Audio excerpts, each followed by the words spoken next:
Hi class, we need to take a look at example 4. In example 4, please take a second and read it. The claim is actually on equality. Now, before we jump into stating the claim, let me just review the possible types of tests that we're going to be doing. So if a claim happens to be less than, in this case, we're talking about parameters. So this will be P is less than a number. This will be a left tail test. If it says the proportion it's greater, it's going to be a right tail test. So P is greater than a number. And then if you have a claim on equality, well, in this case, the claim is that P is equal to an actual number. So let me go back to the problem. In this specific one, they're actually stating that the percent or proportion of subjects that voted for the actual president, actually it's a president, it just says the winner, the candidate, is equal to 43%. So let me state the actual claim. And in this case, we're talking about percentage of people who believe that they voted for the candidate, for the winning candidate, is equal to 43%. So I'm just basically getting it from the sentence. And then we do have to state what P is. P happens to be a percentage of voters. This is so that it's clear that we're talking about, a percent, not a population mean.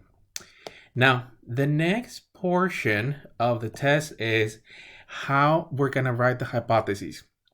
Because the claim is on equality, we're going to be performing a two-tailed test. So we're going to have to rewrite it as P, and P has already been stated, equals, and technically not equals. So let me move to that portion. And in this case, as we state the hypotheses, we're looking at the percentage. Well, HO, your null hypothesis, is equal to 43%. And then technically the alternative hypothesis is not equal to 43%. Now, another portion that we're using with this problem is when we're talking about critical values, we're talking about the population. So let me just write it out here. This is for the population. And in this case, the level of the test, this is your value of alpha, which means that C is equal to 0.99. So when we look at the critical values, we're going to be looking at a two-tailed test that happens to have C equal to 99 in the middle, or technically, because this is a proportion, it's going to be a C score. So all of your proportions are C scores, and the only ones that match with the actual confidence interval is the two-tailed test. So we're going to be using, in this case, because of the alpha, so technically alpha is equal to 0.01. That would mean that C is equal to 0.99.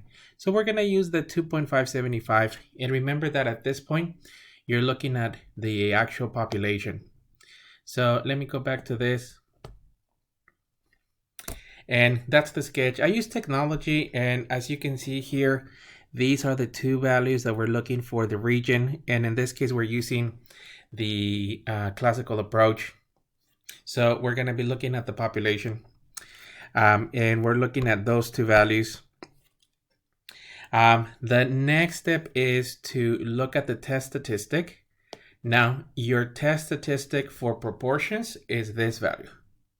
And we're going to be inputting in the test statistic the sample. So when we refer to the critical value, in this case, step number 3, we're referring to the actual population. When we're looking at the test statistic, we're looking at the sample. And in this case, we're going to be evaluating into the formula, all the actual values. In this case, we're looking at the values of n, the values of x, your proportion. I do want to mention that you need to carry about 4 decimal places on your p-hat, which is the sample proportion, so that the software matches to what you're doing. And then, our values of p and technically q. Another aspect of the problem that I wanted to mention is when we're referring to the hats, so your p-hat is equal to x over n. So we're technically talking about the sample. And in this case, it'll represent the sample of successes.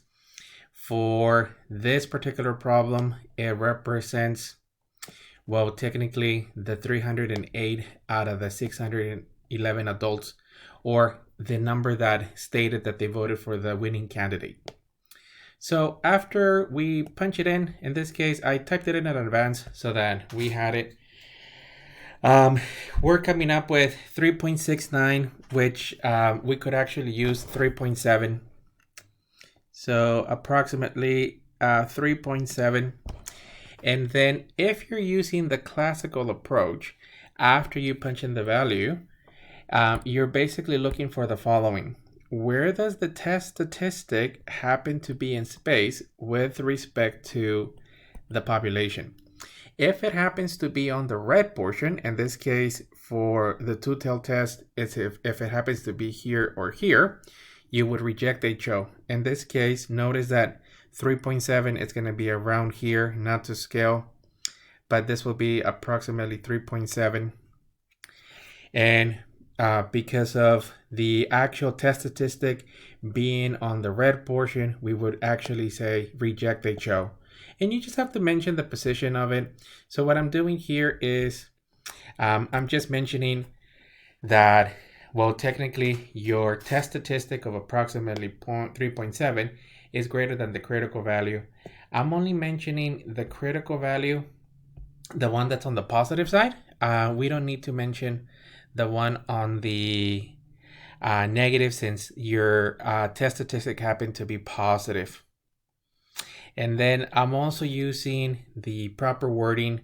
The proper wording on the actual on the conclusion, it's actually on the handout for the actual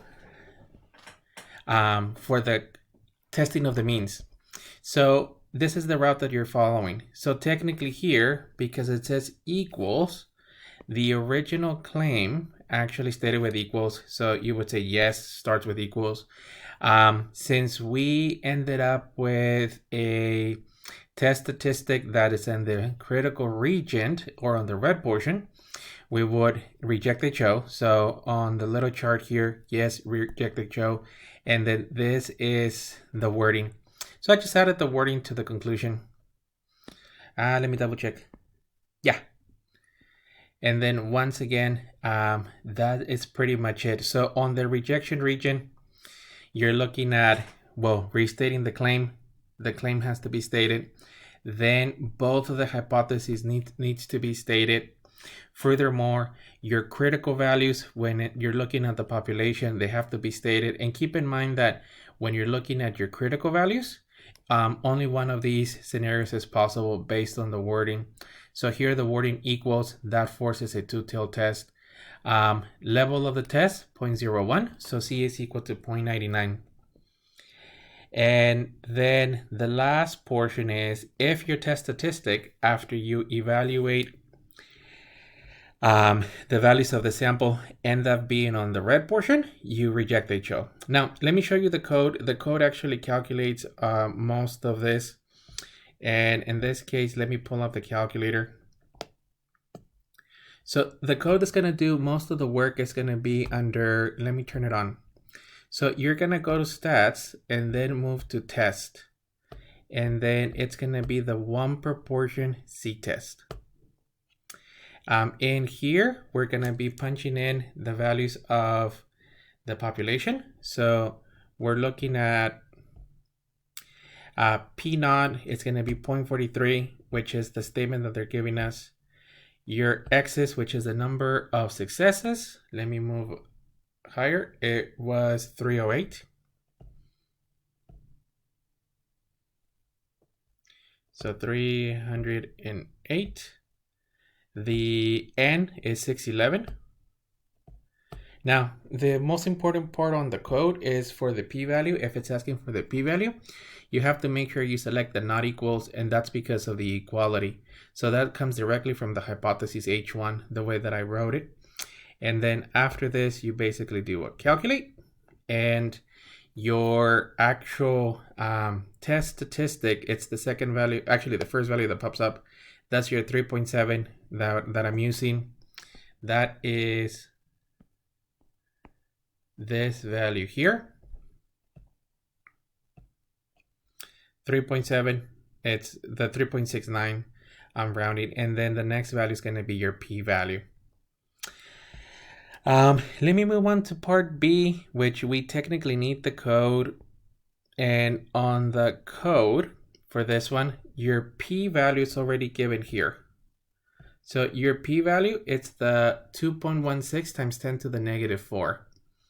And that's going to be your p-value.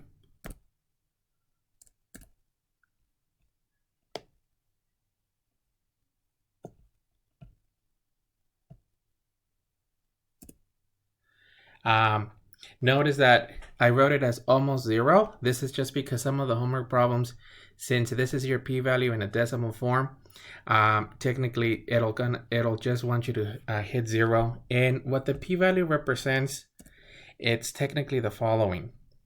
So it's the area of the two tails, because this is technically a two-tail test, but not of the critical value of the test statistic. So it's out of the 3.7. Now I used software to give you the sketch here. The area on both tails, which you cannot actually see here, it's right there and in this portion here. So we're talking about the total area from left to 3.69 and then from positive infinity to 3.69. Both area combined, it's approximately 0.000216, or technically 2.16 times 10 to the negative 4, or approximately 0. So that's what the p-value represents. The p-value is another way to actually do these hypothesis tests, but in that case, you're not looking at the critical region for the population. And let me just go back and repeat this one. So our main conclusion was reject HO because the test statistic happens to be on the red portion of the population. And let me just go to the last portion and then show you the p-value.